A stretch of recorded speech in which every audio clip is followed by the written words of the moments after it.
Congregation, my name is Pastor J.B. Watkins, and I am heterosexual. Any of you in this church today who is not heterosexual, please feel encouraged to come up to me now and tell me. I'm waiting. Anybody?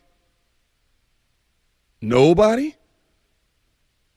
You mean to tell me that out of the 3,000 of you sitting here today, not one of you is homosexual? All right. At least now I know that nobody in this church will be offended by anything I say today. And that's a good thing because I got a few more things to say. And some things I don't really know how to say. I truly don't know how to tell my children why we had to leave the park yesterday. They're not even in church today because if they heard this sermon, I'd have to explain. They're too young to have to deal with this. But they saw it, just like Victoria and I saw it.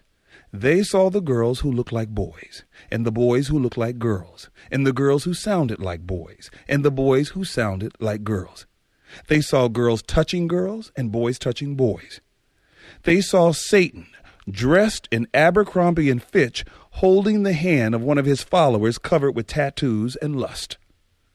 They heard more squealing from the males at the park than they could ever hear on a 20-acre pig farm.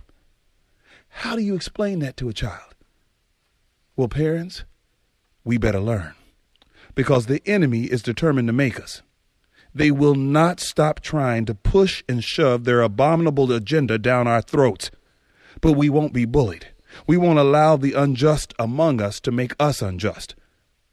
It doesn't matter how many marches they make, or relationships they fake, or Senate seats they take. They will not triumph over the word.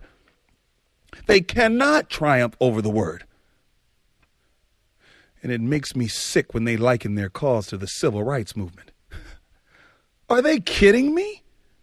The blacks in this country only had different skin and hair texture. Other than the physical, they were the same as anyone else. Being black doesn't go against the teachings of the word. Being homosexual does, and always will. So, nothing about the perversion that is homosexuality is similar to the civil rights movement. And to even suggest that it is an affront to the civil rights movement and to each and every African American in this country. How dare they? How dare they? How dare they?